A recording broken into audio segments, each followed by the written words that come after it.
ఏముంటుంది బాయిల కాడనే ఊరది ఇంటెనకనే బాయి ఇల్లు బాయి గడ్డ మీదనే ఇల్లు ఉంటుంది ఇంటి పక్కనే బాయి ఉంటుంది రైతులు ఏం చేస్తారు అక్కడ చాలామంది ఇంటెనక పొద్దుగాల లేచి బాయి కాడ పని చేసుకుంటారు ఇంట్లో ఉంటారు కొంతమంది ఆ బాయి పక్కనే ఓ పౌల్ట్రీ కూడా వేసుకుంటారు చిన్న షెడ్ వేసుకుంటారు 500 కోళ్ళదో 1000 కోళ్ళదో వేసుకుంటారు ఇప్పుడు నువ్వు తెచ్చిన ఆర్పీడీసీఎల్ వల్ల ఏం జరుగుతుంది తెలుసా బాయి కాడ కరెంటు పోతే ఒకరికి ఫోన్ చేయాలి ఇంటికాడ కరెంటు పోతే ఇంకొకరికి ఫోన్ చేయాలి రేపు ఆ బాయి గడ్డకు నేను ఇల్లు కట్టుకుంటా ఎవరైనా కొత్తగా ఇల్లు కట్టుకుంటా నాకు ఎలక్ట్రిసిటీ కనెక్షన్ ఇవ్వమంటే ఏమైతుంది తెలుసా రేపు లేలే మేము ఇయ్యం ఎస్పీడీసీఎల్ వాళ్ళు ఇస్తారు అప్లికేషన్ పెట్టుకుంటాడు ఎస్పీడీసీఎల్ ఏమంటాడు నీ బాయి కాడ ఉన్న కరెంటు పోలు కరెంట్ ఏదైతుందో అది నాది కాదు అది ఆర్పీడీసీఎల్ది నేను నీకు ఇంటికి మీటర్ ఇవ్వాలంటే ఇరుకోడ్ సబ్స్టేషన్కి వెళ్ళి 12 పోల్లు పడతాయి ఆ 12 పోల్లకు పైసలు కట్టు వైర్కు పైసలు కట్టు వేయడానికి అవసరమైన పైసలు కడితేనే నీ ఇంటికాడ కనెక్షన్ ఇస్తా అంటాడు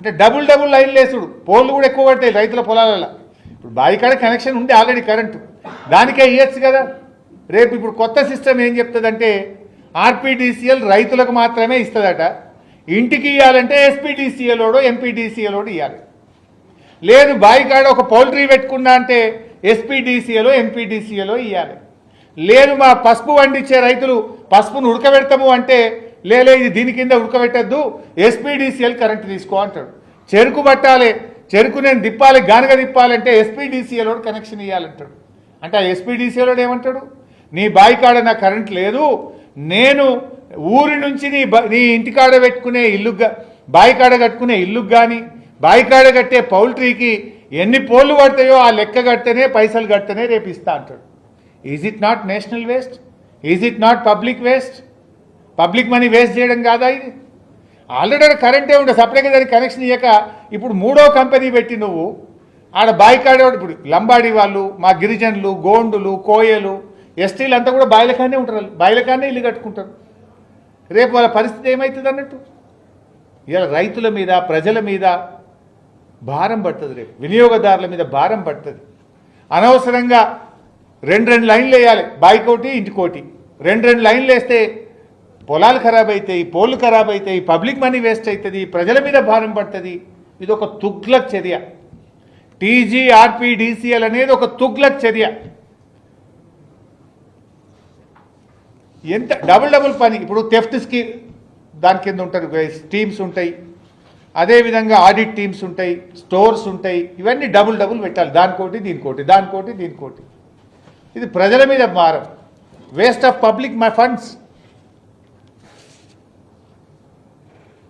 అదేవిధంగా రేవంత్ రెడ్డి గారు ఇదంతా అసలు ఎందుకు చేస్తున్నాడంటే ప్రైవేటైజేషన్ చేయడానికి కుట్ర చేస్తున్నాడు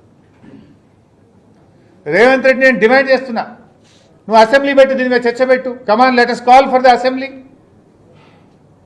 రాష్ట్రంలో 70-80 లక్షల మంది రైతులకు సంబంధించిన ప్రధానమైన సమస్య మీద నువ్వు అసెంబ్లీ పెట్టకుండా ఎందుకు చర్య తీసుకుంటున్నావు ఎందుకు నిర్ణయం తీసుకుంటున్నావు అసెంబ్లీ పెట్టి చర్చ పెట్టు దీని మీద నిజాలు మాట్లాడదాం అసెంబ్లీలో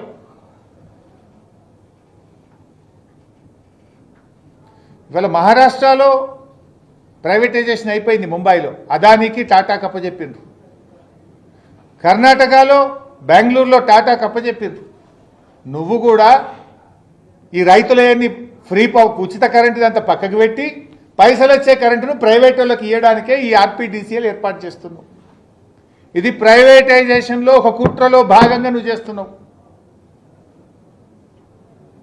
ఆ 2 డిస్కామ్లు నేను ప్రైవేటైజ్ చేయను అని ప్రజలకు మాటిను ఆ 2 డిస్కామ్ల మీద కొత్తగా అప్పులు చెయ్యను అని ప్రజలకు మాటి అప్పులు చేస్తావు మళ్ళీ నువ్వు కొత్తగా 1000 కోట్లు ఉన్న అప్పులన్నీ ఇప్పుడు టీజీఆర్పీడీసీఎల్కు మార్చినావు మళ్ళీ దాన్ని ఏంది కొత్తగా ఉంది బుక్కులు మంచిగా ఉన్నాయి ఇక దీని మీద పాత అప్పులు ఏం లేవని మళ్ళీ కొత్త అప్పులు లేవడానికి ఇదో డ్రామా నువ్వు ప్రైవేటైజేషన్ చేయడానికి ఎన్పీడీసీఎల్ ఎస్పీడీసీఎల్లో కొత్త అప్పులు లేపడానికి నువ్వు ఆడుతున్నటువంటి నాటకం ఇది రైతుల పాలిట ఉరితాడైతుంది ఇది సాగునీటి ప్రాజెక్టులకు శాపంగా మారుతుంది తాగునీటి ప్రాజెక్టులకు కరెంటు కొరత ఏర్పడుతుంది దీన్ని వెంటనే విరమించుకోవాలని చెప్పి మేము ఈరోజు డిమాండ్ చేస్తూ ఉన్నాం ఇవాళ రేవంత్ రెడ్డి ఇంకో మాట అంటుండు చాలా అప్పులైనాయి బీఆర్ఎస్ టైంలోనే ఎస్పీడీసీఎల్ ఎన్పీడీసీఎల్ అంటే ఈ డిస్కామ్లు అప్పుల పాలైనాయి అని నిన్న మాట్లాడినట్టు. సిగ్గుండాలే మాట్లాడడానికి. అసలు నువ్వు కదా అప్పుల పాలు చేసింది. బీఆర్ఎస్ ప్రభుత్వం అధికారంలోకి వచ్చినాడు ఎన్పీడీసీఎల్ ఎస్పీడీసీఎల్ అప్పటికో 2000 కోట్ల అప్పుల్లో ఉండే. బీఆర్ఎస్ దిగిపోయే నాటికి అయిన అప్పులు ఎంత అంటే బీఆర్ఎస్ హయాం 10 ఏళ్లలో జరిగిన అప్పులు 27,000 కోట్ల రూపాయలు. బీఆర్ఎస్ ఎక్కే నాటికి 2,000 కోట్లు ఉంది అప్పు 2 డిస్కామ్లకు. బీఆర్ఎస్ దిగిపోయినాడు బీఆర్ఎస్ ప్రభుత్వ హయాంలో జరిగిన అప్పు 27,000 కోట్లు. మరి నిన్న జీవోలో పెట్టిండ్రు వీళ్ళే. మొత్తం డిస్కామ్ల అప్పు ఎంతున్నది అని రేవంత్ రెడ్డి ప్రభుత్వమే జీవోలో పెట్టింది 54,000 కోట్లుంది. అంటే బీఆర్ఎస్ హయాంలో 27,000 కోట్లు అయితే నీ 2.5 సంవత్సరాల్లో నువ్వు చేసిన అప్పు ఎంత? నువ్వు 2 ఏళ్లల్లా 25,284 కోట్లు చేసినావు. 25,284 కోట్లు. 10 ఏళ్ల బీఆర్ఎస్ టైంలో సంవత్సరానికి 2,700 కోట్లు అప్పయింది డిస్కామ్లకు. కానీ నీ హయాంలో సంవత్సరానికి 10,113 కోట్లు అప్పయింది. అంటే 5 అంతలు ఎక్కువ బీఆర్ఎస్ కంటే. నువ్వు ఎక్కువ చేసినావు. బీఆర్ఎస్ 2,000 చేస్తే నువ్వు 10,000 చేసినావు. ఇంకా సిగ్గు లేకుండా డిస్కామ్లు బీఆర్ఎస్ హయాంలో అప్పుల పాలైనవి అంటున్నావు. ఇంకా మా హయాంలో కరోనా వచ్చింది, ప్రజలు ఆర్థిక ఇబ్బందులు ఎదుర్కొన్నారు. అయినా అన్నీ కలిపి 10 ఏళ్లలో బీఆర్ఎస్ హయాంలో సంవత్సరానికి అయింది 2,000 2,500. కానీ నీ హయాంలో అయింది 10,000. ఏడాదికి 10,000 కోట్లు డిస్కామ్లను అప్పుల ఊబిలో నెట్టినావు నువ్వు. డిస్కామ్లకు నువ్వు డబ్బులు విడుదల చేయలేదు. నువ్వు తప్పు చేసి బీఆర్ఎస్ మీద నెప్పని నెడుతున్నావు. గురువింద గింజ ఏదో తన కింద నలుపు తెలియదు అన్నట్టు అప్పులు చేసింది నువ్వు, డిస్కామ్లను ఆగం చేసింది నువ్వు. ఇవాళ దాన్ని బీఆర్ఎస్ మీద నెప్పని నెట్టే ప్రయత్నం చేస్తూ ఉన్నావు. నీ హయాంలో 2.5 సంవత్సరాల్లో 25,284 కోట్లు కాంగ్రెస్ ప్రభుత్వ హయాముల్లో డిస్కామ్లకు బకాయి పడ్డది. రాష్ట్ర ప్రభుత్వ బకాయి 25,284 కోట్లు. 2.5 ఏళ్ల కాంగ్రెస్ ప్రభుత్వంలో బకాయి పడ్డది 25,284. 10 ఏళ్ల బీఆర్ఎస్లో ప్రభుత్వం డిస్కామ్లకు బాకీ పడ్డది 27,000 కోట్లు. అంటే బీఆర్ఎస్ హయాంలో ప్రభుత్వం డిస్కామ్లకు బకాయి పడ్డది ఏడాదికి 2,000 కోట్లు అయితే కాంగ్రెస్ ప్రభుత్వ హయాంలో డిస్కామ్లకు ప్రభుత్వం బాకీ పడ్డది సంవత్సరానికి 10,000 కోట్లు. ఇది నీ ప్రభుత్వ వైఫల్యం, నీ తప్పిదం. అయినా నువ్వు ఇంత ఎగబెట్టి నువ్వు ఏమన్నా చేసినావా? అసలు విద్యుత్ పంపిణీ వ్యవస్థను బలోపేతం చేసినావా? నువ్వు నీ హయాంలో ఒక్క సబ్స్టేషన్ కట్టినవా? నువ్వు బీఆర్ఎస్ టైంలో 400 kV సబ్స్టేషన్లు మేము వచ్చినాడు 6 ఉంటే దిగిపోయే వరకు 30 చేసినాం.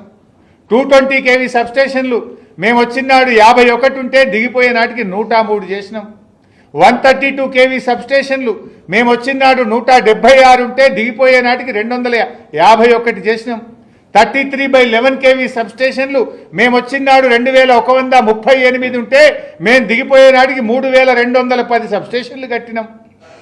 డిస్ట్రిబ్యూషన్ ట్రాన్స్ఫార్మర్లు మేము వచ్చినాడు 4 లక్షలు ఉంటే మేము దిగిపోయే వరకు 8,60,000 డిస్ట్రిబ్యూషన్ ట్రాన్స్ఫార్మర్లు పెట్టినాం. ఇది మేము చేసినాం. అసలు నువ్వేమైనా చేసినావా? ఓ సబ్స్టేషన్ కట్టినావా? ఓ లైన్లు వేస్తావా? అరే ఈహెచ్టీ లైన్లు మేము వచ్చినాడు 16,000 కిలోమీటర్లు ఉంటే మేము దిగిపోయే వరకు ఈహెచ్టీ లైన్లు 24,000 కిలోమీటర్లకు పెంచినాం. ఈ రకంగా విద్యుత్ పంపిణీ వ్యవస్థను మేము బలోపేతం చేసినాం. నువ్వే కదా అసెంబ్లీలో చెప్పింది. ఈ వీడియో చూడు, నువ్వేం చెప్పినావు అసెంబ్లీలో. ఆనాటి కాంగ్రెస్ ప్రభుత్వంలో కరెంటు పరిస్థితి ఏందో తెలుగుదేశం పార్టీ ఎమ్మెల్యేగా ఉమ్మడి ఆంధ్రప్రదేశ్లో అసెంబ్లీలో నువ్వు మాట్లాడిన మాట ఇది. మరణిస్తే ఊరికి వెళ్ళాం అధ్యక్ష. దహన సంస్కారాలు అయిన తర్వాత స్నానం చేసి ఇంటికి పోవాలి అధ్యక్ష. చిన్నప్పుడు ఏ బావిలో అయితే ఎండాకాలం వస్తే రోజుల తరబడి ఈత కొట్టిన బావి ఎండిపోతే బోర్ దగ్గరికి వెళ్ళి స్నానం చేద్దామంటే కరెంటు లేదు అధ్యక్ష. నాకున్న పరిచయాలను బట్టి కరెంటు విడిపించుకుంటే బోర్ వేస్తే నీళ్లు పోస్తలేదు అధ్యక్ష. నా తండ్రి చచ్చిపోతే స్నానం చేయాల్సిన ప్లేస్లో నెత్తి మీద నీళ్లు చల్లుకొని ఇంటికి వచ్చినాం అధ్యక్ష. తెలంగాణ రాష్ట్రం నిర్లక్ష్యం కావడానికి కారణం పాలకులు అన్న సంగతి ఆ రోజు నాకు అర్థమైంది అధ్యక్ష. మరి ఆ రోజు పాలకులు ఎవరు? కాంగ్రెస్ పార్టీ కదా. ఆనాటి కాంగ్రెస్ పాలనలో తండ్రి చచ్చిపోతే కరెంటు లేక నెత్తి మీద నీళ్లు చల్లుకొని పోయినా అన్నవే, ఆ పాలకులు ఎవరు? ఆ పాపం ఎవరిది? కాంగ్రెస్ పార్టీయే కదా ఆనాడు ఈ రాష్ట్రాన్ని పాలించింది. ఆ పాపాలను కడిగి కాంగ్రెస్ చేసిన తప్పిదాలను సవరించి సబ్స్టేషన్లు కట్టి ట్రాన్స్ఫార్మర్లు పెట్టి విద్యుత్ పంపిణీ వ్యవస్థను 1,00,000 కోట్లు ఖర్చు పెట్టి 24 గంటల కరెంట్ ఇచ్చింది బీఆర్ఎస్ కదా. నిజంగా ఆ రోజు బీఆర్ఎస్ఏ ఉండుంటే నీకు నెత్తి మీద నీళ్లు చల్లుకోవాల్సిన పరిస్థితి వచ్చేది కాదు. కానీ మళ్ళీ కాంగ్రెస్ వచ్చింది నీ పాలనలో, మళ్ళీ నెత్తి మీద నీళ్లు చల్లుకునే కాలం వస్తుందేమో అని డౌట్ వస్తుంది. ఆగం చేస్తున్నావు విద్యుత్ వ్యవస్థను, ఇలా ఆగం చేస్తున్నావు విద్యుత్ వ్యవస్థను. అందుకే మేము సూటిగా చెప్తున్నాం, టీజీఆర్పీడీసీఎల్ ఏర్పాటును ప్రభుత్వం విరమించుకోవాలి. టీజీఆర్పీడీసీఎల్ ఏర్పాటు రైతాంగం పాలిట ఉరితాడుగా మారబోతుంది. టీజీఆర్పీడీసీఎల్ ఏర్పాటు లిఫ్ట్ ఇరిగేషన్ ప్రాజెక్టులకు శాపం కాబోతా ఉంది. టీజీఆర్పీడీసీఎల్ ఏర్పాటు మంచినీటి పథకాలకు రేపు విద్యుత్తును కూడా అందించని పరిస్థితుల్లో ప్రజలకు త్రాగునీరు అందించని పరిస్థితి రాబోతా ఉంది. ఇది మేం కాదు, రాష్ట్ర ప్రభుత్వం టీజీఆర్పీడీసీఎల్ ఏర్పాటులో భాగంగా ఇచ్చిన జీవో నంబర్ 8లోనే ప్రభుత్వమే చెప్పింది. ఎట్టి పరిస్థితుల్లో బీఆర్ఎస్ పార్టీ రైతులకు అన్యాయం జరిగితే ఊరుకోదు. అవసరమైతే రైతులకు పెద్ద ఉద్యమాన్ని సృష్టిస్తాం. బీఆర్ఎస్ పుట్టిందే విద్యుత్ ఉద్యమంలో పుట్టింది. రైతుల మీద కరెంటు ఛార్జీలు పెంచితేనే నాడు కేసీఆర్ గారు తెలంగాణ ఉద్యమానికి శ్రీకారం చుట్టిండ్రు. ఇవాళ కూడా రైతుల పాలిట పెను శాపంగా మారబోతున్నటువంటి ఈ డిస్కామ్ను ఏర్పాటును బీఆర్ఎస్ వ్యతిరేకిస్తుంది, ఎంతకైనా పోరాటం చేస్తుంది. ఈ ఆర్పీడీసీఎల్ రద్దు చేయాలి, రైతాంగానికి నాణ్యమైన 24 గంటల కరెంట్ ఇవ్వాలి. ఎట్లా ఇస్తావు నువ్వు? రెన్యూవబుల్ ఎనర్జీ ఇచ్చిన తర్వాత అది వచ్చేదే పొద్దుగాల, ఎండ వచ్చినాక కరెంట్ వస్తుంది, ఎండ పోగానే పోతుంది. దానికి ఇచ్చే కరెంటే సోలార్ కరెంట్ అయితే 24 గంటల కరెంట్ ఎట్లా వస్తుందో రేవంత్ రెడ్డి చెప్పాలి. డైలాగులు దంచుడు కాదు. 24 గంటల ఉచిత విద్యుత్తు రైతులకు ఇవ్వకపోతే వచ్చే ఎన్నికల్లో ఓటు అడగను అని చెప్పి ప్రమాణం చేయాలి అని నేను ఈరోజు ఆయన డిమాండ్ చేస్తా ఉన్నా. Right brother. నిన్న సీఎం గారు మాట్లాడుతూ మీ మీద కూడా కొన్ని సంచలనమైన కామెంట్స్ చేశారు. అంటే దాని మీద మీ ఇప్పుడు రేవంత్ రెడ్డి అంటే ఆయన ఓ చిల్లర, ఆయన ఇప్పటికీ చాలాసార్లు చిల్లర మాటలు మాట్లాడిండు. ఆయన మాటకు క్రెడిబిలిటీ ఉంది అసలు? 4 పార్టీలు మారినోడు, రోజుకు 4 అబద్ధాలు మాట్లాడేటోడు, 400 అబద్ధపు హామీలు ఇచ్చి అడ్డదారిలో అధికారం ఎక్కినోడు, 15 ఆగస్టు కల్లా రుణమాఫీ చేస్తా అని దేవుని మీద ఒట్టుబెట్టి మాట తప్పినోడు, సిద్దిపేటకు వచ్చి ఆయిల్ పామ్ ఫ్యాక్టరీ ఇనాగ్రేషన్ సందర్భంగా 45 రోజుల్లో 9,000 కోట్లు రైతుల అకౌంట్లలో రైతు బంధు డబ్బులేస్తా అని మాట తప్పిన ఈ రేవంత్ రెడ్డి మాటలకు విలువ ఉన్నదా? అబద్ధాలు చెప్పుడు, అడ్డమైన మాటలు మాట్లాడుడు, అడ్డదారిలో అధికారాన్ని అనుభవించుడు, అబద్ధాల గారడితో కాలం వెల్లదీసుడు తప్ప నువ్వు చేసింది ఏమైనా ఉన్నదా రేవంత్ రెడ్డి? దేవుని మీద ఒట్టుబెట్టి, కనబడ్డ దేవుని మీద ఒట్టుబెట్టి రుణమాఫీ ఎగబెట్టింది నువ్వు కాదా? సిద్దిపేటకు వచ్చి 45 రోజుల్లో రైతు బంద్ వేస్తా అని 65 రోజులైనా రైతు బంద్ ఎగబెట్టింది నువ్వు కాదా? అసలు నువ్వు ఎన్ని అబద్ధాలు? అసలు 4 పార్టీలు మారింది నువ్వు, పూటకో పార్టీ మారి ఏ ఎండకు ఆ గొడుగు పట్టే రేవంత్ రెడ్డి నా గురించి మాట్లాడతాడా? నేను ఇప్పటికి 100 సార్లు చెప్పిన, నా జీవితం అంతా కేసీఆర్, నేను బతికున్నంత కాలం బీఆర్ఎస్ అని 100 సార్లు చెప్పినా, ఇంకా 100 సార్లు చెప్తా. నువ్వేంది చిల్లరోనివి? నువ్వు అసలు నీకు నా గురించి మాట్లాడే నైతికత తక్కువ ఉందా? ఇందాకే అన్న కదా, గురువింద గింజ తన కింద నలుపు తెలియదు అన్నట్టు పార్టీలు మారిన రేవంత్ రెడ్డి ఒకే పార్టీ జీవితం అంతా, పుట్టుక బీఆర్ఎస్లోనే, చావు బీఆర్ఎస్లోనే అని గతంలో చెప్పినా మళ్ళీ చెప్తున్నా. కొత్తగా చెప్పేదేముంది? నువ్వు పుటకో పార్టీ మారుతావు, ఇవాళ కూడా కాంగ్రెస్లో ఉన్నావు, మోడీ గారి పాట పాడుతున్నావు, బీజేపీ పాట పాడుతున్నావు. నువ్వు రేపేడు ఉంటావో తెలియని నువ్వు నా గురించి మాట్లాడి? నైతికతకు, నిజాయితీకి నేను కట్టుబడి ఈ రాజకీయాల్లో పనిచేసిన, విలువలతో ఉన్నాం. నీకో విలువలే లేవు. నీకు అసలు నీ ఇంటి పేరు మార్చుకో. యనుమల రేవంత్ రెడ్డి కాదు, అబద్ధాల రేవంత్ రెడ్డివి నువ్వు. నీ ఇంటి పేరు మార్చుకోవాలి నువ్వు. ఎన్నికలప్పుడు నువ్వు చెప్పినటువంటి అబద్ధాలు నమ్మే ప్రజలు మోసపోయినరు. ఇవాళ ముఖ్యమంత్రి కుర్చీలో కూర్చొని కూడా అబద్ధాలే మాట్లాడుతున్నావు నువ్వు. ఒకవైపు జియో రెన్యూవబుల్ ఎనర్జీ అంటావు, ఇంకోవైపు 24 గంటల ఉచిత కరెంట్ ఇస్తా అంటావు. ఎక్కడికెళ్ళి ఇస్తావు? రెన్యూవబుల్ ఎనర్జీ అంటేనే నీకు నీ ఆర్పీడీసీఎల్కు ఎండ కొడితే కరెంట్ వస్తుంది, ఎండ పోతే కరెంట్ పోతుంది. ఇక దానికి 24 గంటల కరెంట్ ఎక్కడికెళ్ళి ఇస్తావు? పచ్చి అబద్ధాలు మాట్లాడుతావు రేవంత్ రెడ్డి. చిల్లర మాటలు మానుకో. చిల్లర బుద్ధి నీది, చిల్లర ఆలోచనలు నీది, పార్టీలు మారే గుణం నీది. నీతి నిజాయితీ విలువలతో కూడిన మేము. Thank you.